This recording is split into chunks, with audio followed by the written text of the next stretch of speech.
December 31 కొత్త సంవత్సర వేడుకల సందర్భంగా రాష్ట్రంలో మద్యం ఏరులై పారింది. న్యూ ఇయర్ వేడుకల వేళ మద్యం అమ్మకాలు ఏటా పెరుగుతున్నాయి తప్ప తగ్గడం లేదు. ఇక ఈ ఏడాది కూడా తెలంగాణలో మందుబాబులు రికార్డు స్థాయిలో మద్యం కొనుగోలు చేశారు. ఒక్క రోజులోనే ప్రభుత్వ ఖజానాకు కోట్ల రూపాయల ఆదాయం అందజేశారు. పైగా డిసెంబర్ 31 నాడు అర్ధరాత్రి వరకు మద్యం దుకాణాలు తెరిచి ఉంచేందుకు ప్రభుత్వం అనుమతించిన సంగతి తెలిసిందే. ఇంకేముంది, రాత్రంతా తాగుతూ ఎంజాయ్ చేశారు. తెలంగాణలో డిసెంబర్ చివరి వారంలో రికార్డు స్థాయిలో మద్యం విక్రయాలు జరిగాయని నివేదికలు వెల్లడిస్తున్నాయి. కొత్త సంవత్సరం సందర్భంగా ప్రభుత్వ ఖజానాకు కోట్ల రూపాయలు గిఫ్ట్గా ఇచ్చారు.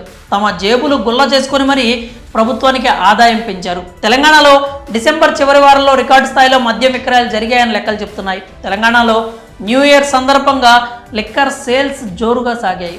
3 రోజుల్లో 658 కోట్ల రూపాయల విలువైన మద్యం అమ్మకాలు జరిగినట్లు రికార్డులు వెల్లడిస్తున్నాయి. న్యూ ఇయర్ సందర్భంగా అర్ధరాత్రి 12 గంటల వరకు లిక్కర్ షాపులు, వైన్స్కి అనుమతి ఇవ్వడం, బార్లు 1 గంట వరకు తెరిచి ఉండడంతో మందుబాబులు పండగ చేసుకున్నారు. డిసెంబర్ 28న 133 కోట్లు, 29న 179 కోట్లు, 31న అత్యధికంగా 311 కోట్ల రూపాయల విలువైన మద్యం విక్రయాలు జరిగినట్లు తెలుస్తోంది. డిసెంబర్ 31వ తేదీ ఒక్కరోజునే 19 ప్రభుత్వ డిపోల నుంచి 1,30,00,000 కేసుల్లో లిక్కరు, 1,35,000 కేసుల బీర్లు అమ్మకాలు జరిగాయి.